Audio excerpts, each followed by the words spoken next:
Привет, меня зовут Лена. На своем канале я готовлю полезные десерты без сахара. Сегодня я покажу вам, как приготовить ПП киевский торт. Вы много раз просили меня его приготовить, и попробовав результат, я не пожалела.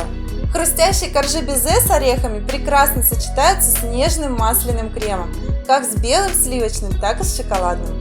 Теперь я понимаю, почему этот торт для многих является любимым. Друзья, на канале моего мужа Артема вышел рецепт самых вкусных батончиков мюсли. Они богаты витаминами, минералами и не содержат сахара. Ссылка в описании под видео. Для коржей безе нам понадобится 70 грамм эритрита. Этот подсластитель поможет сделать взбитые белки стабильными, благодаря чему они не опадут в процессе выпечки. При этом именно с эритритом безе легко высыхает, так как он имеет свойство не удерживать влагу.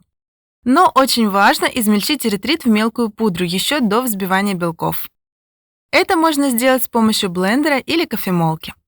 Чем мельче будет пудра, тем лучше. Я обычно измельчаю весь эритрит и храню его в виде пудры. Также нам нужно измельчить 55 грамм кешью или других орехов. С помощью блендера я измельчаю в крошку, но оставляю и более крупные кусочки. Также для безе нам понадобится 4 белка от крупных яиц. Желтки пригодятся в крем. Очень важно, чтобы ни грамма желтка не попало к белкам. Чаша и венчик для взбивания должны быть обезжирены. Желтки сохраняем для крема.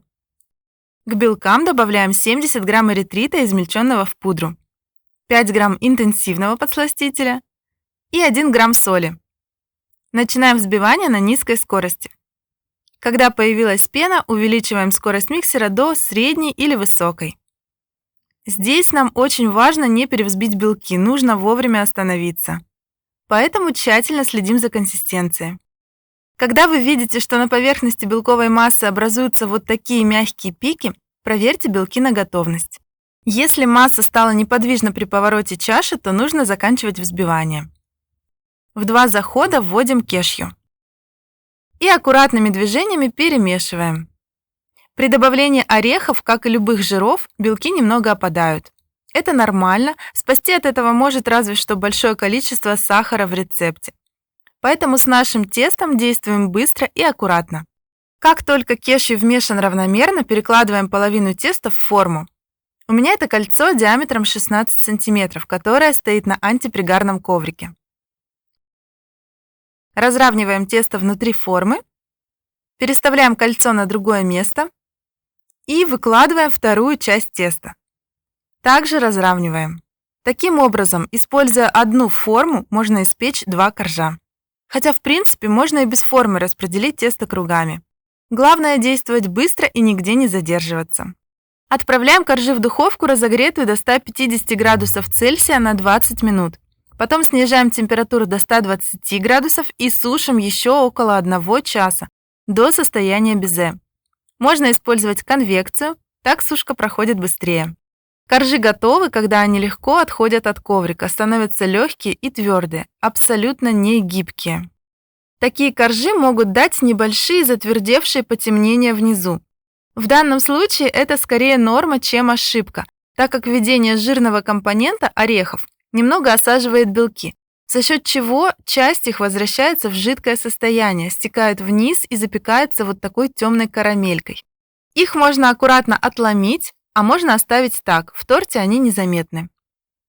Для ПП крема Шарлотт нам понадобится 4 желтка, 100 грамм сливочного масла жирностью 82% и 250 грамм рикотты. Эти ингредиенты очень важно достать из холодильника заранее. Они должны достичь комнатной температуры. Масло должно хорошо размягчиться. Очень удобно достать ингредиенты в начале выпекания коржей. В теплом помещении они быстро достигнут нужной температуры. Масло просто отставляем в сторону. Рикотту пробиваем блендером до однородности. Чем более гладкая масса получится, тем лучше. А из желтков мы приготовим заварную часть крема. 100 грамм молока нагреваем в сотейнике, немного не доводя до кипения. Желтки тем временем тщательно перемешиваем венчиком до полностью однородной гладкой массы. Вливаем желтки в теплое молоко, непрерывно помешивая. Отправляем эту массу на слабый огонь и, продолжая помешивать, увариваем до легкого загустения. Температура готовности крема 82-84 градуса Цельсия. На этом рубеже желтки уже безопасны для употребления, но еще не сворачиваются. Визуально поверхность крема станет гладкой. Если продолжать нагревать, то желтки могут свернуться. Поэтому при появлении признаков готовности выключаем огонь и продолжаем помешивать. В крем добавляем 15 грамм интенсивного подсластителя и 1 чайную ложку натурального экстракта ванили. Размешиваем. Перекладываем крем в удобную емкость и оставляем остывать под пищевой пленкой в контакт. Заварная часть крема также должна достичь комнатной температуры. Когда все ингредиенты достигли комнатной температуры, масло уже мягкое и кремовое. На высокой скорости взбиваем его до побеления. Масло можно взбивать долго и не бояться его перевзбить. Должна получиться гладкая, мягкая, белая масса. Когда масло полностью готово, можно добавлять остальные ингредиенты. Я добавляю рикотту. Все ингредиенты в масло нужно вводить не спеша. После введения каждой порции дожидаться, когда оно полностью промешается. В идеале буквально по чайной ложечке, особенно если вы не уверены в том, что все ингредиенты одинаковой температуры. Также не спеша вводим заварную часть крема и тщательно взбиваем. Еще немного взбиваем. Если где-то остались непромешанные участки, иногда помогаем лопаткой. Останавливаем взбивание, когда крем приобрел полностью гладкую, немного пышную консистенцию. В готовом креме не должно быть хлопьев или жидкости. Подобные изменения говорят о расслоении масла вследствие разницы температур. Если вдруг такое произошло, не отчаивайтесь. Прогрейте крем на водяной бане или импульсами в микроволновке, чтобы крупинки масла немного подтаяли. И взбейте снова до получения нужной консистенции. 200 грамм крема отправляем в кондитерский мешок. Эта часть пойдет в прослойку между коржами. А в оставшуюся часть добавляем 20 грамм какао. Если в какао есть комочки, то лучше просеять его через сито. Промешивать проще всего также с помощью миксера. Получается гладкий, пышный, однородный крем. Перекладываем его в кондитерский мешок. Оба крема храним в холодильнике до сборки торта. Перед сборкой нужно еще подготовить коржи. Их желательно обрезать по диаметру формы 16 см, чтобы торт получился ровный, а все обрезки пойдут на обсыпку. Коржи довольно хрупкие, поэтому нужно очень аккуратно пройтись ножом по окружности. А уже потом можно аккуратно надавить на кольцо для выпечки и прорезать идеально ровный круг. Также поступаем со вторым коржом.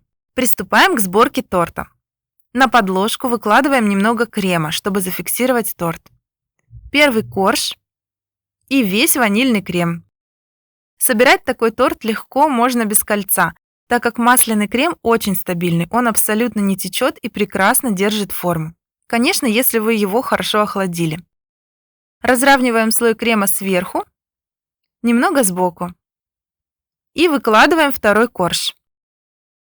Выравниваем, чтобы со всех сторон торт выглядел ровно. Аккуратно прижимаем.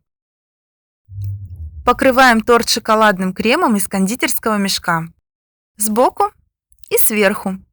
Я выбрала немного широковатое отверстие, поэтому много крема ушло на боковое покрытие и чуть-чуть не хватило наверх. Поэтому буду распределять вручную. А вам советую на такое же количество ингредиентов сделать отверстие в кондитерском мешке 1 см или чуть меньше. Выравниваем сбоку и сверху.